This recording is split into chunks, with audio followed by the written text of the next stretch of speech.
Marijuana use among teenagers has been rising and rising fast. That's what the U.S. Department of Health and Human Services tells us. I mean, 1 out of 5, folks, 1 out of 5 high school seniors smokes marijuana regularly.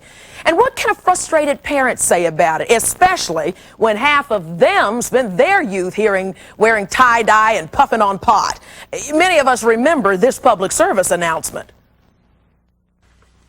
It's yours? Who taught you how to do this stuff? I learned it by watching you. Parents who use drugs have children who use drugs. Well, remember Just Say No? Well, there was a recent Time magazine, and they put the situation this way. Just say what? Well, today you're going to meet 2 mothers who say that their past drug use is no excuse for their kids to be getting high now. Hey, when you took that first hit, you didn't know what you were going to get, did you, Jeff? No. Alrighty then. I didn't know what I was going to get when I took that, snorted that first line either. We're also going to meet a father who says he enjoys marijuana. In fact, he even smokes it with his daughter. She is not supposed to smoke pot with you. Maybe among friends, Why? but not with your parents. You're supposed to be a role model, and you and Eva are sitting down smoking pot. Hey, Dad, let's smoke a joint. Give me a break.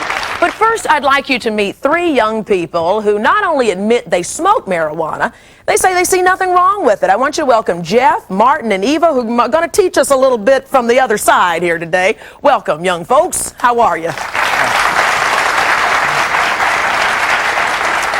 Now, you're the youngest one around here, 15 years old, and you smoke a lot of pot. Yep. I hear you smoke 15 joints a day. Not more. If not more?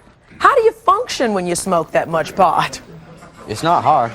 It's not hard. Are you doing well in school? I don't go to school. You don't go to school. Why don't you go to school? I'm kicked out. You were kicked out. Did that have something to do with the pot smoking? No. No. What were you kicked out for? Fighting, violence. For violence.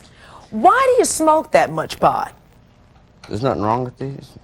But that This didn't is answer my good. question. Well, Why do you smoke that much pot? because I like being high. You like being high? Is there a reason? Is it something, some people would say you're trying to dull your senses, that there's some problem going on in life. Is that what's happening with you? I ain't got no problems, really. It's just that. Well, you got a few problems. You smoke more than 15 joints a day, and you're not in school. That's with friends, too, not just by myself. So. Yeah, but we're dealing with you right now, because I understand your mom is just fit to be tied over this thing. She's really worried. So when your mom says she's worried, what do you say? Don't worry about me. I mean, she's got to worry about me, but that's what I want to do.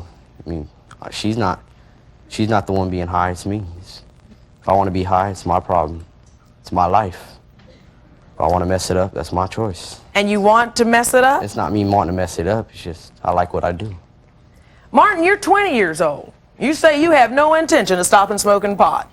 No. Why do you smoke it? I like to relax. The relaxing feeling it gives you. It helps me be more creative.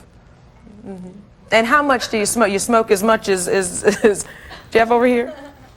I don't know, I smoke about 4 or 5 grams. 4 or 5 grams? So explain to those of us who don't understand what how many joints that might be. 3 or 4. Depends on how big you make them.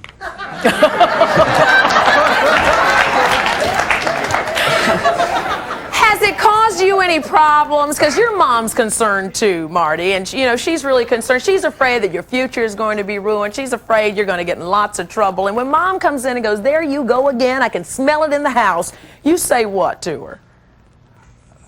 Sorry. Sorry. I'll light an incense or something. I don't know, I try to cover it up so she doesn't have to smell it. Uh-huh. Well, I understand that your mom is a saleswoman, and she's self-employed, and sometimes she brings business folks home, and that's her concern too. She's afraid y'all are going to lose your house because of your pot smoking. I don't think they would lose the house. I personally don't think the cops are going to come knocking on my door anyways. Eva, you're 24. You have a very different type of story with your parents and pot. Tell us. I was raised thinking that it was a natural thing to do, that's not bad. I know from experience, from watching my parents and from smoking it myself, that it doesn't give me any kind of side effects or health problems, and it is so beneficial to me. I'm so thankful for it. Well, what kind of benefit does it give you? But listen to this. She's like, thank you so much for this miracle cure. What does it do for you? My dad and I smoke together before dinner because we're naturally thin people who have appetite problems sometimes, and it's just a godsend for that. Well, it will give you the munchies. I see some people around here going, But you grew up in a commune growing up, and it's really ironic because in this commune that Eva grew up in, there was no coffee allowed, no alcohol, no tobacco, but pot was everywhere, right? We were taught that it's not a bad drug. I would be looked down on much more if I was smoking cigarettes or drinking alcohol. And those are a lot more damaging. I would much rather get in the car with someone who had just finished smoking a joint than someone who was drunk.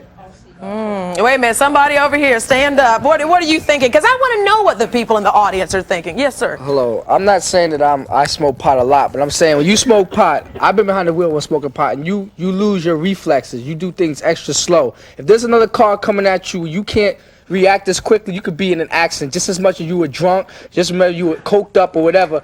Drugs affect your reaction time, and that's what's important. Suppose you got your family in the car or something. That's not right. That's not right. I'm not recommending it. I'm just saying if I had a choice, I would much rather get in the car with someone who had just smoked a joint. And the point that you bring up is interesting, too, because now what y'all do in your house, if you get in that car, affects all of us.